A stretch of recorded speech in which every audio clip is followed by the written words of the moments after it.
నమస్తే welcome to evening edition నేను Shivani bulletin ముందుగా హెడ్లైన్స్ చూద్దాం హెచ్ఎండిఏ కార్యాలయంలో విజిలెన్స్ సోదాలు వివిధ జోన్లకు చెందిన ప్లానింగ్ డిపార్ట్మెంట్ల ఫైళ్ల పరిశీలన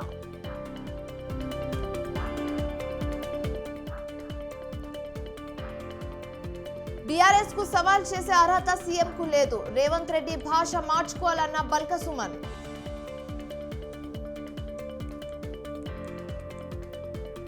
ప్రత్యేక హోదా సాధనలో టీడీపీ వైసీపీ విఫలం 5 ఏళ్లుగా ఏపీని బీజేపీ మోసం చేసిందన్న షర్మిల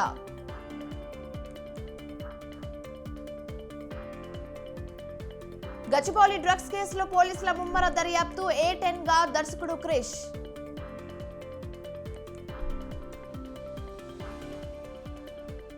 మైనింగ్ స్కామ్ లో రేపు విచారణకు రావాలి అఖిలేష్ యాదవ్ కు సిబిఐ సమన్లు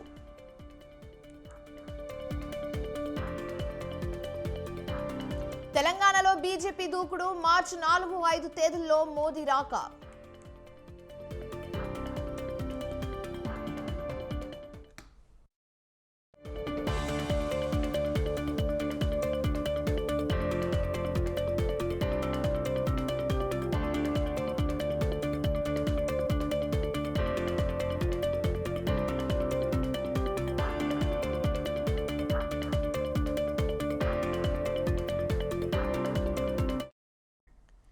రైట్ బ్రేకింగ్ న్యూస్ చూస్తున్నాం ఎస్పీ చీఫ్ ఉత్తరప్రదేశ్ మాజీ ముఖ్యమంత్రి అఖిలేష్ యాదవ్ కు సిబిఐ సమన్లు జారీ చేసింది అక్రమ మైనింగ్ వ్యవహారానికి సంబంధించిన కేసు విచారణలో భాగంగా సాక్షిగా ఆయనను పిలిపించింది అయితే రేపు ఆయనను పరిశీలించనున్నామని దర్యాప్తు సంస్థ వర్గాలు వెల్లడించాయి అక్రమ మైనింగ్ కు సంబంధించి రాష్ట్రంలోని 7 జిల్లాల్లో కేసులు నమోదయ్యాయి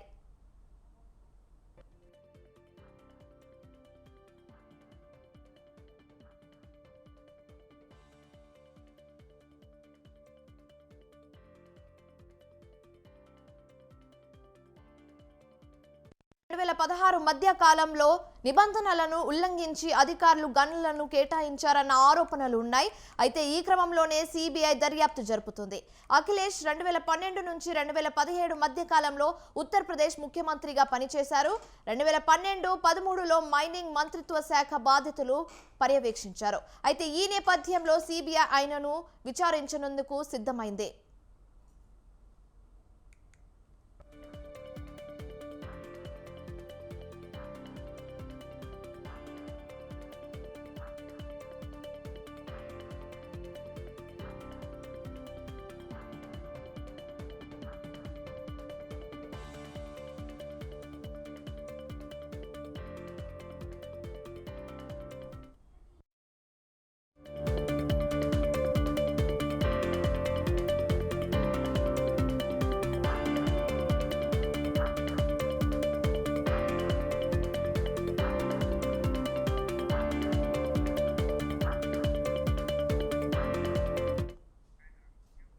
మరో బ్రేకింగ్ న్యూస్ చూస్తున్నాం హెచ్ఎండిఏ కార్యాలయంలో విజిలెన్స్ దాడులు కొనసాగుతున్నాయి దాదాపు 50 మంది స్పెషల్ టీంతో సోదాలు చేపట్టింది గత ప్రభుత్వంలో అనుమతించిన ఫైల్స్ కావాలని విజిలెన్స్ అధికారులు కోరారు change of land use multi storage buildings పలు వెంచర్లకు అనుమతించిన ఫైల్స్ పరిశీలించారు అయితే హెచ్ఎండిఏ డైరెక్టర్ల అవినీతి లక్ష్యంగా సోదాలు జరిపినట్లుగా సమాచారం కాగా ఉదయం నుంచి మైత్రివనంలోని 4వ అంతస్తు హెచ్ఎండిఏ కార్యాలయంలో విజిలెన్స్ దాడులు చేపట్టింది ఈ క్రమంలో అన్ని ఫైళ్లను అధికారులు సీజ్ చేశారు ఇక ఇదే అంశానికి సంబంధించి మరింత సమాచారం మా ప్రతినిధి ఉషా అందిస్తారు నుంచి కూడా హెచ్ఎండిఏ అధికారులు విజిలెన్స్ అధికారులు ఉదయం నుంచి కూడా సోదాలు అయితే కొనసాగిస్తున్నారు విజిలెన్స్ అధికారులు కొన్ని ఫైళ్లను అయితే సేకరిస్తున్నట్టుగా తెలిసింది గత ప్రభుత్వ హయాంలో ఉన్నటువంటి హెచ్ఎండిఏ అధికారులు ఎవరైతే ఉన్నారో వారికి సంబంధించినటువంటి అవినీతి భాగవతాలు ఇప్పటికే చాలా బయటపడ్డాయి కాబట్టి శివబాలకృష్ణ హయాంలో కావచ్చు అంతకు ముందున్నటువంటి అధికారి హయాంలో కావచ్చు గత ప్రభుత్వ హయాంలో దాదాపు 9.5 ఏళ్లుగా హెచ్ఎండిఏలో ఎలాంటి అవకతవకలు జరిగాయి వీటికి సంబంధించినటువంటి పూర్తి స్థాయి ఫైళ్లు ఏవైతే ఉన్నాయో వాటన్నిటికీ సంబంధించి సంబంధించి కూడా విజిలెన్స్ అధికారులు పక్కాగా కలెక్ట్ చేస్తున్నట్టుగా తెలుస్తుంది. మొత్తం మీద చెరువులకి సంబంధించి కూడా ఇప్పటికే సీఎం రేవంత్ రెడ్డి ఇచ్చినటువంటి ఆదేశాల మేరకు అక్కడ సీసీ కెమెరాలు కూడా ఏర్పాటు చేయాలని దిశానిర్దేశం చేశారు యంత్రాంగానికి. హెచ్ఎండిఏ అధికారులు అక్కడ చెరువులు ప్రతి ఒక్క చెరువు తెలంగాణ రాష్ట్ర వ్యాప్తంగా ఉన్నటువంటి ప్రతి ఒక్క చెరువులు కూడా ఇప్పటికే కబ్జాలకు గురై అక్కడ మొత్తం కూడా భవనాలు నిర్మితమయ్యాయి. కాబట్టి వాటికి సంబంధించి కూడా పూర్తి స్థాయిలో ఏదైతే నివేదిక ఇవ్వాల్సిందిగా ఇప్పటికే చెప్పారు. ప్రస్తుతం ఈ హెచ్ఎండిఏలో మాజీలు ఉన్నటువంటి అధికారులు ఎవరైతే ఉన్నారో వారు చేసినటువంటి అవినీతికి మీద ఎక్కువగా ఫోకస్ చేస్తున్నారు. కాబట్టి గత 4 రోజుల క్రితమే సీఎం ఇచ్చారు. విజిలెన్స్ శాఖలో కావచ్చు, జీహెచ్ఎంసీలో కావచ్చు భారీ ఎత్తున దాడులు అయితే ఉండబోతున్నాయన్న కోణంలోనే నిన్న ఈరోజు ఏదైతే మైత్రివనం అమీర్పేటలోని మైత్రివనం దగ్గర ఉన్నటువంటి హెచ్ఎండిఏ కార్యాలయంలో కావచ్చు, మరో కార్యాలయం చూసుకున్నట్టయితే నానక్రామారగూడలో ఉన్నటువంటి కార్యాలయం, ప్రతి చోట కూడా హెచ్ఎండిఏకి సంబంధించినటువంటి ఆఫీసులు ఏవైతే ఉన్నాయో వాటన్నిటికీ సంబంధించి కూడా విజిలెన్స్ అధికారులు మెరుపు దాడులు చేస్తున్నారు. ఈ మెరుపు దాడుల్లో భాగంగా అక్కడ ఉన్నటువంటి ప్రతి ఒక్క మెటీరియల్ గవర్నమెంట్కి సంబంధించి హెచ్ఎండిఏ పరిధిలో ఎన్నెన్ని వీళ్ళు శాంక్షన్ చేశారు మొత్తం కూడా కుఫీ లాగుతున్నారు. మొత్తం కలెక్ట్ చేసుకొని సీఎం రివ్యూ ఉంది కాబట్టి సీఎం రివ్యూకి సంబంధించి మొత్తం కూడా నివేదిక సమర్పించాలి. కాబట్టి దీని మీద అయితే విజిలెన్స్ అధికారులు అయితే దాడి చేస్తున్నారు. మరోవైపు చూసుకున్నట్టయితే చెరువుల అన్యాక్రాంతం మీద ఇప్పటికే హైకోర్టు కూడా సీరియస్ అయింది. కాబట్టి చెరువుల అన్యాక్రాంతానికి సంబంధించి కూడా ప్రభుత్వం నుంచి కూడా ఒక నివేదిక ఇవ్వాలి. కాబట్టి మొత్తం కూలంకుషంగా పరిశీలించిన తర్వాత మొత్తం ప్రభుత్వం నుంచి కూడా ఒక నివేదిక సమర్పించాల్సి ఉంది. కాబట్టి సీఎం ఈ ఉద్దేశంతో కూడా దాడులకి సంబంధించి కూడా విజిలెన్స్ అధికారులు దాడులకి సంబంధించి కూడా పక్కా సమాచారాన్ని ఏదైతే అధికారులు అవినీతి ఎంత పాల్పడ్డారు, హెచ్ఎండిఏ హయాంలో ఏవేవి పర్మిషన్స్ ఇచ్చారు, వాటికి సంబంధించినటువంటి లెక్కాపత్రాలు ప్రతి ఒక్క దాన్ని కూడా కలెక్ట్ చేసే పనిలో ఉన్నారు. ప్రస్తుతం చూసుకున్నట్టయితే హెచ్ఎండిఏ కార్యాలయంలోని 7వ అంతస్తులో అయితే దాడులు అయితే కొనసాగుతున్నాయి. ఓవరాల్గా చూసుకున్నట్టయితే ఉదయం నుంచి తెల్లవారుజాము నుంచి వచ్చినటువంటి అధికారులు ఎవరైతే ఉన్నారో జాము నుంచి కూడా ఇప్పటి వరకు కూడా దాడులు అయితే కొనసాగిస్తున్నారు. ప్రస్తుతం అయితే ఇక్కడ ఉన్నటువంటి పరిస్థితి ఇది. వీడియో జర్నలిస్ట్ అఖిల్తో ఉషా, స్వతంత్ర టీవీ, హైదరాబాద్. చేవెళ్ల సభలో సీఎం రేవంత్ రెడ్డి చేసిన వ్యాఖ్యలను బీఆర్ఎస్ నేత బల్క సుమన్ తప్పుపట్టారు. కాంగ్రెస్ హామీలను నమ్మి ఓట్లు వేసిన ప్రజలకు సటగోపం పెట్టారన్నారు. అయితే తెలంగాణ రాష్ట్రాన్ని విధ్వంసం వైపు రేవంత్ రెడ్డి నడిపిస్తున్నారని ఆరోపించారు. తెలంగాణ ప్రగతిపై రేవంత్ రెడ్డి విషం కక్కుతున్నారన్నారు. కృష్ణానదిపై ఉన్న ప్రాజెక్టులను కేంద్రానికి అప్పగించేందుకు రేవంత్ రెడ్డిని పొగడాలా అన్నారు. 4000 పెన్షన్, రైతు రుణమాఫీ ఎటుపోయిందని ప్రశ్నించారు. బూతు పురాణాలు, అబద్ధాల ప్రచారం రేవంత్ రెడ్డి చేస్తున్నారన్నారు. సవాల్ విసిరే అర్హత రేవంత్ రెడ్డికి లేదన్నారు. రేవంత్ రెడ్డి మాట్లాడతాడు, ఆయన సవాల్ విసురుతాడు. నిజంగా నేను అడుగుతా ఉన్నా, సవాల్ విసిరే అర్హత మీకుందా? గతంలో కొడంగల్లో అసెంబ్లీ ఎన్నికల్లో కొడంగల్ అసెంబ్లీ సీటుకు మీరు పోటీ చేసినప్పుడు ఆనాడు ఎమ్మెల్యేగా ఓడిపోతే రాజకీయ సన్యాసం తీసుకుంటున్నావు. ఎమ్మెల్యేగా ఓడిపోయిన వెంటనే మళ్ళీ మల్కాజ్గిరి ఎంపీకి పోటీ చేసిన 3 నెలలు తిరగకముందే. కాబట్టి అటువంటి నీకు సవాల్ చేసే అర్హత లేదు. అయినప్పటికీ నువ్వు నిన్న సవాల్ చేసినావు కాబట్టి కేటీఆర్ గారిని ఇవాళ మేము సవాల్ చేస్తూ ఉన్నాం. మీకు దమ్ముంటే మీ రాహుల్ గాంధీ గారిని ప్రధానమంత్రి అభ్యర్థిగా ప్రకటించుకొని 543 సీట్లున్న లోక్సభలో ఈ భారతదేశంలో మ్యాజిక్ ఫిగర్ 270 సీట్లు కదా, దమ్ముంటే ఆ 272 సీట్లు మ్యాజిక్ ఫిగర్ దాటేటట్టుగా కాంగ్రెస్ పార్టీ మీ రాహుల్ గాంధీ గారిని ప్రధానమంత్రి అభ్యర్థిగా ప్రకటించుకుని ఎన్నికలకు పోవాల్సిందిగా నేను సవాల్ చేస్తూ ఉన్నా. మీకు దమ్ముంటే మేము సవాల్ చేస్తూ ఉన్నాం. రాహుల్ గాంధీ గారిని ప్రధానమంత్రి అభ్యర్థిగా ప్రకటించుకొని మీరు లోక్సభ ఎన్నికల్లో కాంగ్రెస్ పార్టీ పోటీ చేయాలి. పోటీ చేసి సొంతంగా మీరు ప్రభుత్వాన్ని ఏర్పాటు చేసే సీట్లను సాధించాలి. మీకు ఆ దమ్ముందా? రాహుల్ గాంధీ గారిని ప్రధానమంత్రి అభ్యర్థిగా ప్రకటించుకొని పోటీ చేసే ముఖం ఉందా మీకు అని చెప్పి నేను రేవంత్ రెడ్డిని సవాల్ చేస్తూ ఉన్నా. కాంగ్రెస్ ప్రభుత్వము వాళ్ళు ఇచ్చినటువంటి 6 గ్యారంటీల్లో మళ్ళీ 2 గ్యారంటీలను మేము అమలు చేస్తున్నామని చెప్పి ఉచిత గ్యాస్ సిలిండర్ పథకము, 200 యూనిట్ల ఉచిత విద్యుత్ పథకాన్ని ప్రారంభిస్తున్నామని చెప్పి గొప్పలు చెప్పారు. కానీ వాస్తవానికి చూస్తే దాంట్లో ఎక్కడ కూడా రాష్ట్రంలో 1,24,00,000 గ్యాస్ కనెక్షన్లు ఉంటే 90 లక్షల తెల్ల రేషన్ కార్డులు ఉంటే కేవలం 40 లక్షల మందికే ఈ ఉచిత గ్యాస్ సిలిండర్ పథకాన్ని వర్తింపజేస్తామనడం అంటే నిజంగా అది కాంగ్రెస్ పార్టీని వాళ్ళ గ్యారంటీలని వాళ్ళ హామీల్ని నమ్మి ఓట్లేసిన జనానికి నెత్తి మీద శటకోపం పెట్టడమే తప్ప ఇంకోటి కాదు. మేము డిమాండ్ చేస్తూ ఉన్నాం బీఆర్ఎస్ పార్టీ పక్షాన 90 లక్షల తెల్ల రేషన్ కార్డుదారులందరికీ కూడా, పేదలందరికీ కూడా ఈ ఉచిత గ్యాస్ సిలిండర్ పథకాన్ని ఖచ్చితంగా అమలు చేయాలి. వాళ్ళందరికీ వర్తింపజేసేటట్టుగా ప్రభుత్వం చర్యలు తీసుకోవాలి. అదేవిధంగా రాష్ట్రంలో 1,34,48,000 గృహ విద్యుత్ కనెక్షన్లు ఉంటే దాంట్లో 1,05,00,000 గృహ విద్యుత్ కనెక్షన్లు మాత్రమే 200 యూనిట్ల లోపు విద్యుత్తును వాడుతూ ఉన్నారు. సో మేమేమంటున్నాం, దీంట్లో కూడా కోతలు పెట్టకుండా 1,05,00,000 గృహాలు ఏవైతే ఉన్నాయో వాళ్ళందరికీ 200 యూనిట్ల విద్యుత్తును డెఫినెట్గా వీళ్ళు గతంలో మేనిఫెస్టోలో చెప్పినట్టుగా ఆ స్కీమ్ను వాళ్ళందరికీ మార్చి 1న తిరుపతిలో జరగనున్న బహిరంగ సభ ద్వారా ఏపీకి ప్రత్యేక హోదాపై డిక్లరేషన్ ఇస్తామని ఏపీ పీసీసీ అధ్యక్షురాలు వైఎస్ షర్మిల తెలిపారు. అధికార వైసీపీ ప్రత్యేక హోదాపై మాటలు మాత్రమే చెప్పిందన్నారు.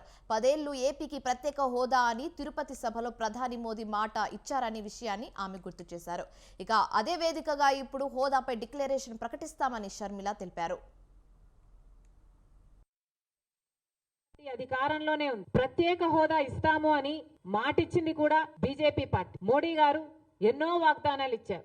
మన ఆంధ్ర రాష్ట్రానికి సంబంధించి మోడీ గారు 10 సంవత్సరాలు ప్రత్యేక హోదాతో పాటి విభజన హక్కులన్నీ నెరవేర్చడంతో పాటి మన ఆంధ్ర రాష్ట్రాన్ని హార్డ్వేర్ హబ్బుగా చేస్తానన్నాడు మోడీ గారు.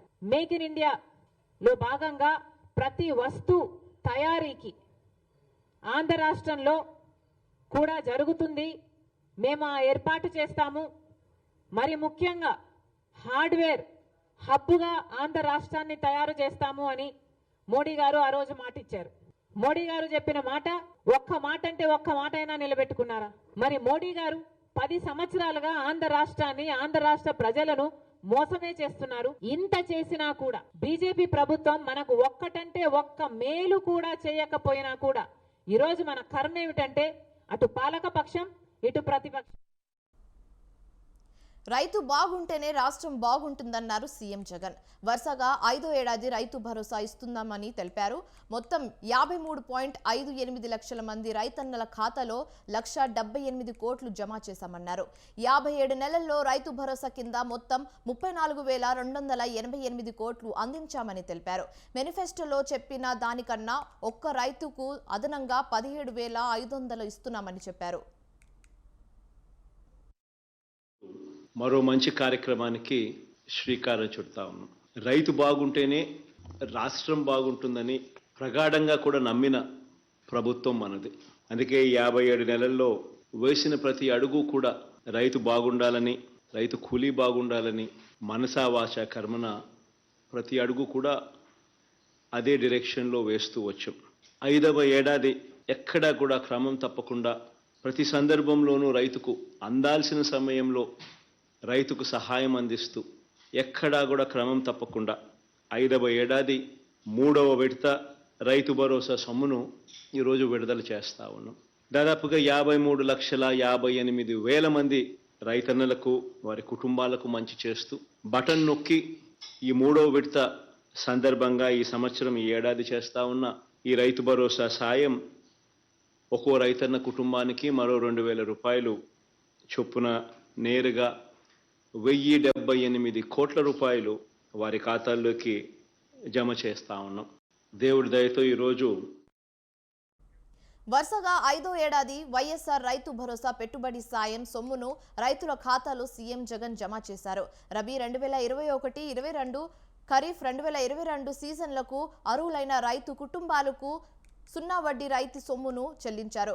అయితే ఈ 2 పథకాలకు అర్హత పొందిన రైతు కుటుంబాల ఖాతాలకు సాయాన్ని సీఎం జగన్ తాడేపల్లిలోని క్యాంప్ కార్యాలయం నుంచి బటన్ నొక్కి జమ చేయించారు.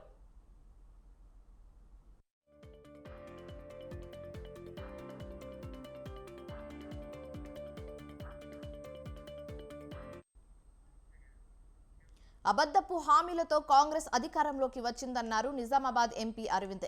కేసీఆర్ బాటలోనే రేవంత్ రెడ్డి నడుస్తున్నారని, నిధులన్నీ నల్గొండ, ఖమ్మం జిల్లాలకే మళ్లిస్తున్నారని ఆరోపించారు. ఎంపీ ఎన్నికల్లో తెలంగాణలో బీజేపీకి డబుల్ డిజిట్ ఖాయమన్నారు. అయితే కాంగ్రెస్, బీఆర్ఎస్లకు అభ్యర్థులు కరువయ్యారని విమర్శించారు. పసుపు పంటపై కాంగ్రెస్ తప్పుడు ప్రచారం చేస్తుందని ఆయన ఆరోపించారు. షుగర్ ఫ్యాక్టరీలు తెరిపించడం బీజేపీతోనే సాధ్యమని ఈ సందర్భంగా తెలియజేశారు. 5 కోట్లు ఇల్లు టార్గెట్ పెట్టుకొని ఆవాస్ యోజన మొదలైంది. 4 కోట్ల పైన ఇల్లు కట్టిండ్రు. దేశం మొత్తం పైసలు తీసుకొని అన్ని రాష్ట్రాలు కడుతున్నారు. ఇక్కడ మొన్నటిదాకా కేసీఆర్ మోసం చేసిండు, ఈ ప్రభుత్వం కూడా అదే దారిలో పోతున్నది. సో కాంగ్రెస్ పార్టీ అన్నది 60 సంవత్సరాల మోసం చేసిన చరిత్ర కాంగ్రెస్ పార్టీది. 1,50,000 ఎకరాలు 2018-19 నుంచి 2022-23 వరకు 1,50,000 ఎకరాలు పెరిగింది, ఎగుమతులు పెరిగినాయి. తెలంగాణలో విస్తీర్ణత తగ్గింది. ఇక్కడ రేట్ ఎందుకు తగ్గింది? ఇక్కడ పసుపు రైతులు కాంగ్రెస్ గల్లబట్టాలి, టీఆర్ఎస్ గల్లబట్టాలి. పక్కకి 100 కిలోమీటర్ల అవతల 70 కిలోమీటర్ల అవతల మహారాష్ట్రలో 3,000 అవుతున్నది క్వింటాల్కి పెట్టుబడి, 60-70 వేలు అవుతుంది ఎకరానికి పెట్టుబడి, ఈడ 1,20,000 అవుతున్నది. కరెక్ట్ గవర్నెన్స్ లేక రాష్ట్రంలో ఈ రాజకీయాలలో పసుపు రైతులు పడకూడదు. ప్రత్యేకంగా కాంగ్రెస్ పార్టీ అంటే చీడ పురుగులాగా చూడాలి పసుపు రైతులు. ఈ గ్రోత్ కంటిన్యూ కావాలంటే మళ్ళా మంత్రి పొన్నం ప్రభాకర్ కు బండి సంజయ్ బేషరతుగా క్షమాపణ చెప్పాలన్నారు కాంగ్రెస్ సీనియర్ నేత జగ్గారెడ్డి. రాజకీయ సందర్భంగా ఏదైనా విమర్శలు చేయొచ్చు గానీ వ్యక్తిగత విమర్శలు చేయడం సరికాదన్నారు. నోరు జారి మాట్లాడినందుకు పొన్నం ప్రభాకర్ కు వెంటనే క్షమాపణ చెప్పాలని డిమాండ్ చేశారు జగ్గారెడ్డి. దీని ఒకదానికి జవాబు చెప్పు బండి సంజయ్. బేషరతుగా పొన్నం ప్రభాకర్ కి నువ్వు క్షమాపణ చెప్పాలి. ఏదన్నా రాజకీయ సందర్భంలో మా పొన్నం ప్రభాకర్ నిన్ను ఒక మాట అన్నా కూడా నువ్వు రాజకీయంగా విమర్శించు పొన్నం ప్రభాకర్ని. కానీ నువ్వు పొన్నం ప్రభాకర్ని తల్లి అనే మాట తీసుకొని నీ యొక్క మాటల్లో అట్లా రావడము, నువ్వు ఆ మాట నోరు జారినందుకు నీ నాలిక నువ్వే కరుసుకో. పొన్నం ప్రభాకర్ తల్లి పేరు తీసుకుని నువ్వు మాట్లాడినందుకు నీ నాలిక నువ్వే కరుసుకో. బేషరతుగా పొన్నం ప్రభాకర్ తల్లి మాట తీసుకుని అలాంటి మాట మాట్లాడినందుకు క్షమాపణ బహిరంగంగా మీడియా ద్వారా చెప్పు. ఇప్పుడు లేదంటవా మా పొన్నం ప్రభాకర్ ఊకోడు. ఎవరికైనా అమ్మని తిరిగితే కోపం వస్తుంది. మీ అమ్మని ఒక మాట అంటే నీకు రాదా బండి సంజయ్? ఇక నువ్వు రాకపోతే ఇక దాన్ని మేమేం చెల్లాం. దీని ఒకదానికి జవాబు చెప్పు బండి సంజయ్. అతని చుట్టూ ఆస్తిపరులు సంపన్నులు. వాళ్ళలాగే కోట్లు సంపాదించుకోవాలని ఓ వ్యవసాయ అధికారి తప్పుదారిలో పయనించాడు. నకిలీ పత్రాలు సృష్టించి బ్యాంకు ఖాతాలు తెరిచి ఆయనకు దోచిందంతా దోచుకున్నారు. అయితే నకిలీ పత్రాల బాగోతం బయటపడడంతో చివరికి అడ్డంగా బుక్కయ్యాడు వ్యాపారాధికారి. పోలీసుల చేతికి చిక్కిన అధికారి ఘటన రంగారెడ్డి జిల్లా దుర్గంలో జరిగింది.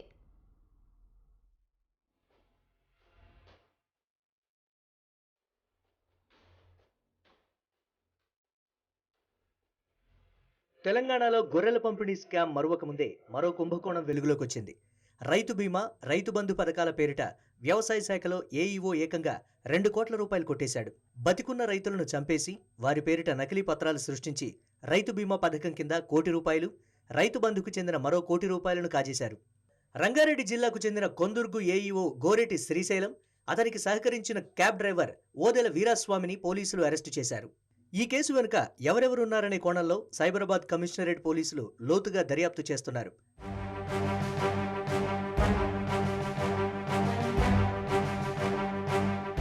రైతన్నలకు అండగా నిలవాలనే ఉద్దేశంతో గత బీఆర్ఎస్ ప్రభుత్వం రైతులకు రైతు బీమా కింద ₹5 లక్షల, రైతు బంధు కింద పెట్టుబడి కోసం ఎకరాకు ఏటా ₹10,000 చొప్పున సాయం చేసింది. ఈ పథకంలోని లొసుగులను అవకాశంగా మార్చుకున్న రంగారెడ్డి జిల్లా కొందుర్గు ఏఈఓ గోరెటి శ్రీశైలం కుంభకోణానికి తెరలేపారు. కొందుర్గు ప్రాంత పరిధిలోని కొందరు అన్నదాతల వివరాలు సేకరించిన అధికారులు వారు మరణించినట్లు తప్పుడు పత్రాలు సృష్టించారు. వాటి ఆధారంగా రైతు బీమా పథకానికి దరఖాస్తు చేసి సుమారు ₹1 కోటి మేర పరిహార నిధులు స్వాహా చేసినట్లు దర్యాప్తులో తేలింది.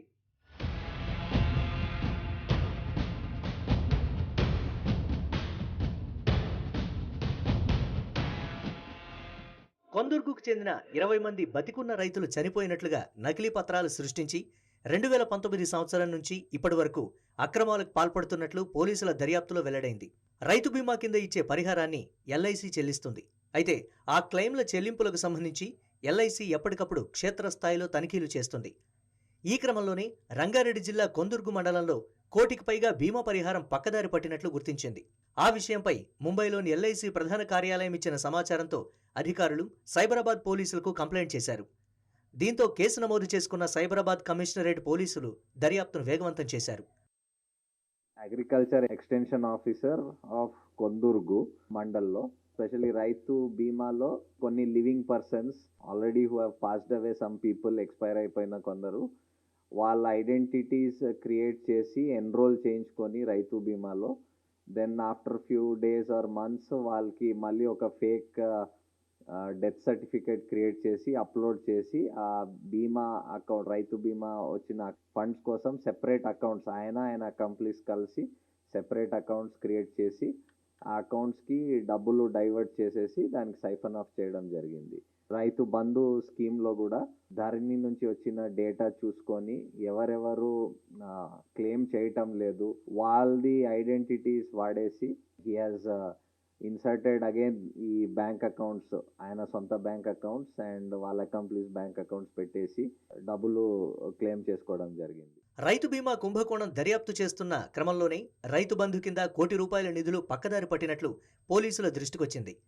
130 నకిలీ పట్టాదారు రైతుల పేరిట నకిలీ ఖాతాలు తెరిచి దొడ్డిదారిలో నిధులు కాజేసి జోబులో వేసుకున్నట్లు పోలీసులు గుర్తించారు. రైతు బంధు సాయం అందాలంటే భూ యజమాని పేరు ధరణిలో నమోదై ఉండటం సహా బ్యాంకు ఖాతా, ఆధార్ అనుసంధానమై ఉండాలి. అంతా పక్కాగా ఉన్నా నిధులు ఎలా మళ్లించారనే కోణంలో పోలీసులు దర్యాప్తు చేయగా విస్తుపోయే నిజాలు బయటపడ్డాయి. రైతు బీమా క్లెయిమ్ కోసం కొన్ని డెత్ సర్టిఫికెట్స్ జారీ చేసిన కొందుర్గు మండలం పరిధిలోని 2 పంచాయతీ కార్యదర్శులను పోలీసులు విచారించారు.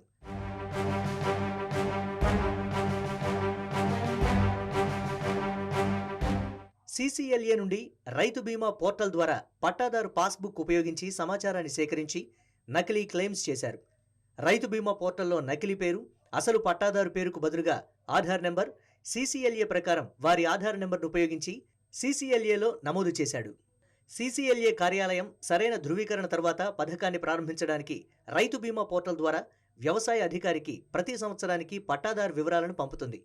నమోదు ప్రక్రియను సమర్పించిన తర్వాత నిందితుడు తనకు తెలిసిన నామినీ పేరు, నకిలీ మరణ ధృవీకరణ పత్రాలతో సహా నామినీ బ్యాంకు ఖాతా నెంబర్ను సమర్పించడం ద్వారా డెత్ క్లెయిమ్ కోసం దరఖాస్తు చేసుకునేవాడు.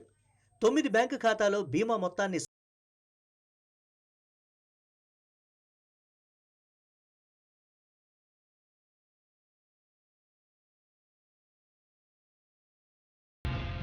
డ్రైవర్ శ్రీశైలం పేరిట హైదరాబాద్ సంతోష్ నగర్, దిల్సుఖ్ నగర్ వివిధ ప్రాంతాల్లో బ్యాంకు ఖాతాలను తెరిచాడు. 130 మంది నాన్ క్లైమంట్స్ పట్టాదారుల రైతు బంధును క్లెయిమ్ చేసి పొందారు. ఇలా నిందితుడు డ్రైవర్ ఓదేలు వీరాస్వామితో కుమ్మక్కై రైతు బీమా, రైతు బంధు కింద ప్రభుత్వ సొమ్ము సుమారు 2 కోట్ల రూపాయలు కొల్లగొట్టారు. నిందితుల నుండి పలు డాక్యుమెంట్లు, సాక్ష్యాలను, 2 మొబైల్ ఫోన్లు, 7 జాతీయ బ్యాంకుల డెబిట్ కార్డులను, నకిలీ మరణ ధృవీకరణ పత్రాలు, 05 LIC పాత్రలను A1 నిందితుడు AEO శ్రీశైలం ఇంటి నుండి పోలీసులు స్వాధీనం చేసుకున్నారు.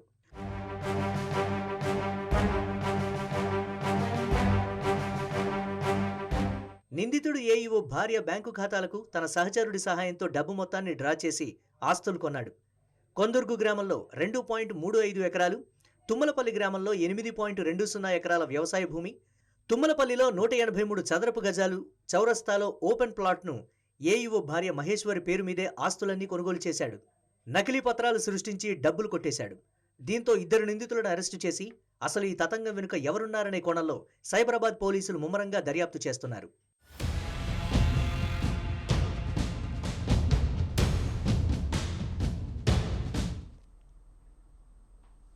ఎన్నికలు సమీపిస్తున్న వేళ రాజకీయ నేతలు ప్రజలను తమ వైపు ఆకర్షించేందుకు పడరాని పాటలు పడుతున్నారు. మంత్రి అంబటి రాంబాబు కూడా వినూత్నంగా ప్రచారం నిర్వహిస్తున్నారు. ఓట్ల కోసం ప్రజలను తమ వైపు తిప్పుకునే ప్రయత్నం చేస్తున్నారు. అయితే ఇందుకోసం రోజుకు అవతారం ఎత్తుతున్నారు. మొన్న బుల్లెట్ నడిపిన అంబటి ఇవాళ టీ మాస్టర్ అవతారం ఎత్తారు. సత్తెనపల్లిలో ఓ టీ స్టాల్కు వచ్చిన అంబటి స్వయంగా టీ తయారు చేశారు. పార్టీ నేతలకు టీ కలిపి ఇచ్చారు.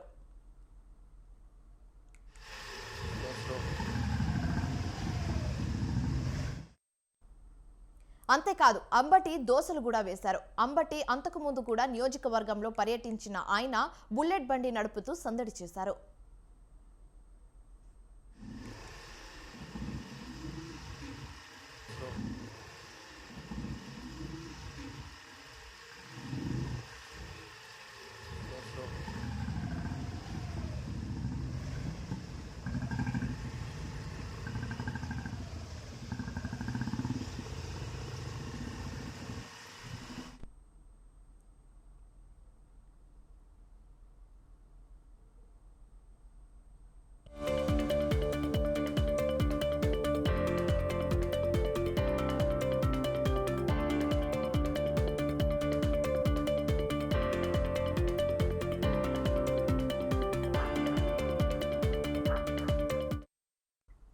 రైట్ బ్రేకింగ్ న్యూస్ చూస్తున్నాం. మంచిర్యాల జిల్లా కన్నెపల్లిలో కాల్పుల కలకలం రేగింది.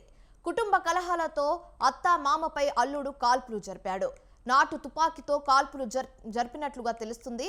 అయితే అత్త మామ త్రుటిలో తప్పించుకున్నారు. కాగా నిందితుడి నుంచి బుల్లెట్లు స్వాధీనం చేసుకున్నారు పోలీసులు.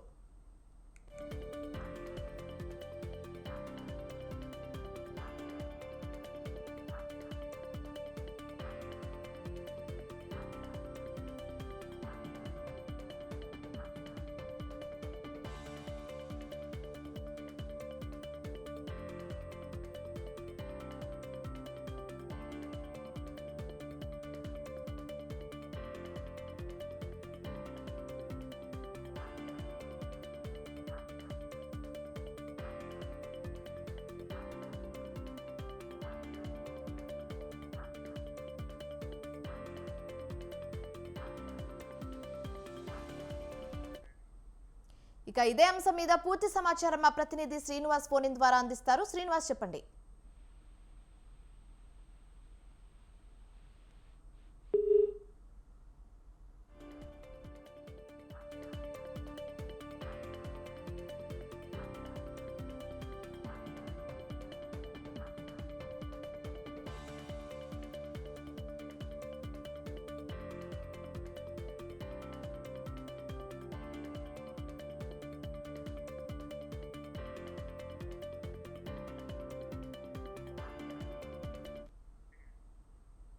ఇవి ఇప్పుడు వరకున్న updates. For more updates keep watching స్వతంత్ర.